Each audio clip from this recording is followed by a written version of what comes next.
Hello friend, मैं आनंद राज। आप लोग भी देखिए बीपीएससी टीआरई थर्ड का जो रिजल्ट से रिलेटेड आपको अपडेट कराते हैं। तो देखिए आपको पहले भी बताए थे कि सबसे पहले आपका 1 to 5 का रिजल्ट आएगा। और देखिए जो न्यूज़ 18 के पत्रकार है रजनीश कुमार, वही अपडेट दिए। उनका मैक्सिमम अपडेट सही रहता है कि आपका 14-15 तारीख के बीच में 1 to 5 का रिजल्ट जारी कर दिया जाएगा, क्योंकि 1 to 5 और 6 to 8 का समान प्रशासन विभाग ने बीपीएससी को रोस्टर भेज दिया था। 9th-10th और 11th-12th का भी नहीं गया, उसका भी रोस्टर मिलेगा।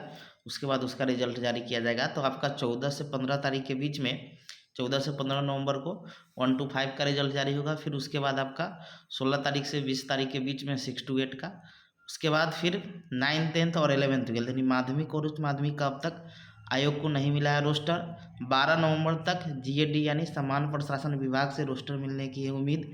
रोस्टर मिलने पर 25 नवंबर तक जारी हो सकता है माध्यमिक का रिजल्ट, और 30 नवंबर तक उच्च माध्यमिक का जारी हो सकता है रिजल्ट। रिजल्ट के बाद शिक्षा विभाग करेगा पोस्टिंग। यानी कहने का मतलब क्या है कि जब रिजल्ट आएगा तो फिर उसके बाद आपका डॉक्यूमेंट वेरिफिकेशन होगा, और डॉक्यूमेंट वेरिफिकेशन के बाद आपका पोस्टिंग होगा। आयोग रिजल्ट जारी कर शिक्षा विभाग को भेजेगा रिजल्ट शीट। अब देखिए 2-3 गो बात है कि देखिए अब डॉक्यूमेंट वेरिफिकेशन का सिस्टम पहले रहता तो जितना भी आयोग कैंडिडेट है, जैसे आप सुने होंगे सीटेट में आउट ऑफ स्टेट जितने भी थे यानी अदर स्टेट के जो भी लोग थे, बहुत को का मैक्सिमम सीटेट में 60% नंबर नहीं था।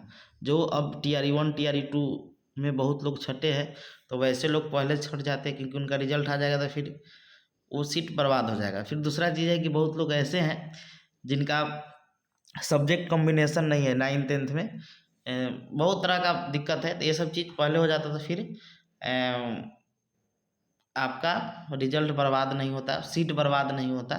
तो पहले आपका रिजल्ट आएगा, फिर उसके बाद डॉक्यूमेंट वेरिफिकेशन होने के बाद पोस्टिंग किया जाएगा। तो वही 1 to 5 और 6 to 8 का जो रिजल्ट है वो आपका 14 से 15 नवंबर तक 1 to 5 का, और 16 से 20 नवंबर तक आपका 6 to 8 का आएगा। फिर रोस्टर मिलेगा तब आपका 9th-10th और 11th-12th का रिजल्ट आएगा। तो पोस्टिंग और वेरिफिकेशन जो है तो थोड़ा वेरिफिकेशन अच्छा से होता है। फिर उसके बाद ऐसा होता है कि पहले रिजल्ट जो आता है प्रोविजनल रिजल्ट आता, फिर डॉक्यूमेंट वेरिफिकेशन हो जाता, फिर उसके बाद फाइनल रिजल्ट जारी किया जाता, फिर उसके बाद पोस्टिंग किया जाता। तो ये थोड़ा बेहतर होता और इसमें सीट बर्बाद नहीं होता, क्योंकि जो अयोग्य कैंडिडेट है वो पहले बाहर निकल जाते। तो ये सब चीज़ है। तो अब देखिए आपका जो 1 to 5 का रिजल्ट आता है उसके बाद फिर क्या अपडेट होता है, फिर हम आपको अपडेट करेंगे कि आपका कैसे डॉक्यूमेंट वेरिफिकेशन, क्या कौन कौन डॉक्यूमेंट लगेगा, ये सब चीज़ है। तो इसमें एक चीज़ खाली करना चाहिए शिक्षा विभाग को कि जो प्रोविजनल आंसर की जारी करवाता बीपीएससी से, फिर डॉक्यूमेंट वेरिफिकेशन हो जाता, फिर उसके बाद फाइनल आंसर जी कराता कि सीट बर्बाद नहीं होता। चलिए ठीक है, थैंक यू।